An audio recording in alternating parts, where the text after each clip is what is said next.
Eli mikki ihan sen takia, että saadaan vaan äänet. Joo.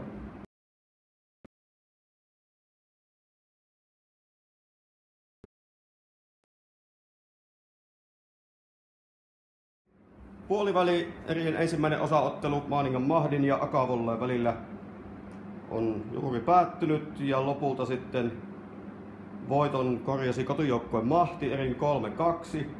Eräpisteet 25-23, 25-14, 25-27, 17-25 ja 15-12. Aloitetaan kysymään kommentit Akavolleen valmentajalta Lauri Tihiseltä. Mitäs sinä nyt näin tuoreeltaan pelistä kommentoisit? No, semmoista kommentoisin, että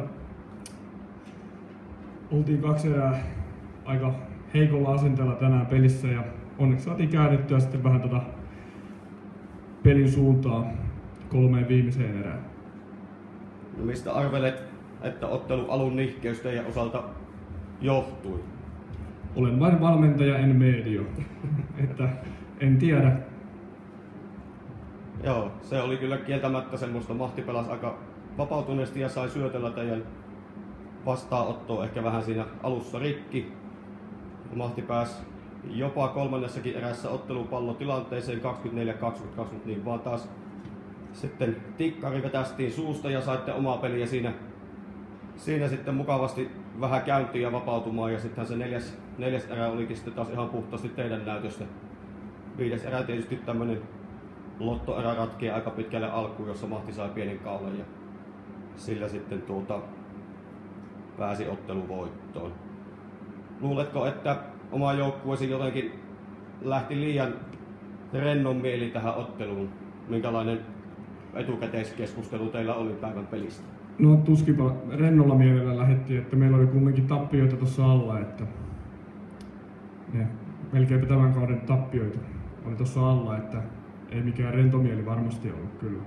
Että epäilenkin, että se, jos jotain vähän niin kuin miettii, niin on varmaan se, että just ehkä sitä epävarmuutta siinä pelin alussa ja sitten kun taas peli lähti rullaan, niin löytyi se sama oma hyvä peli sieltä. Joo, tää oli lopulta sitten tämmöistä oikein tyypillistä playoff-vääntöä, että puolin ja toisen välillä tehtiin tosi hienoja ja näyttäviä suorituksia, sitten välillä tuli taas vähän tämmöisiä heikkoja jaksoja, niin kuin nyt yleensä tämmöisissä peleissä monesti tahtoo sitten käydä. No mites Mahdin valmentaja Pasi Seppänen, mitäs sinä näin tuoreeltaan pelistä summaisit? Pelin alku oli tosi hyvä lataus meille ja tuntuu, että se jatkui siihen 3. erään. Oltiin aika paljon tehty taustatyötä tuon Akan pelisysteemin kanssa ja tuntui, että oltiin siinä hyvin niin kuin natsas hommat ja sama fiilis jäi tuosta 3. ja 4. erässä, että me oltiin koko ajan niin kuin pallolla kiinni, mutta oli kyllä, ne 2 erää oli kyllä varmasti ainakin tämän vuoden huonoimpia. Että sitten taas nostettiin, mikä on tosi hyvä joukkueen merkki, että pystytään nousemaan siitä suosta ja saatiin 5. erä käännettyä. Ja silleen niin kuin hyvä juttu, että vähän heikommallakin pelillä niin pystytään voittamaan noin kovaa joukkueen, niin se antaa kyllä itseluottamusta siihen huomiseen peliin, mutta kyllä nyt kaveri varmaan tietää, että mitä me tehdään huomenna vähän paremmin, niin pitää pelata paremmin, että meinataan jatkaa playereita ja semmoinen on kyllä syvästi tarkoitus. No mites Lauri, minkälainen vastaanotto Mahdille huomenna Toijalla Monitoimihallilla on? Hyvä vastaanotto, että tässä niin tuntuukin, että välillä on vähän joukkueet unohtanut sen, että hyviin lentopallotapahtumiin tarvitaan aina 2 hyvää joukkuetta. Että tervetuloa vaan ja toivottavasti saadaan kova peli.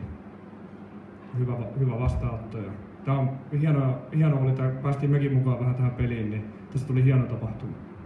Kyllä, yleisö varmasti sai pääsylipuille vastinetta. Mitäs Pasi, millä miettii nyt reissun päälle? No eikä tässä nyt voi synkillä mietteille lähteä, että hyvällä hapella niin sanotusti ja kyllä varmasti saadaan kovat matsi huomenna aikaiseksi ja sittenhän se illalla nähdään, että kumpi jatkaa, mutta että nämä on mahtavaa aikaa. Ei pidätellä sen pitempään. Kiitoksia tästä ja tsemppiä huomiseen.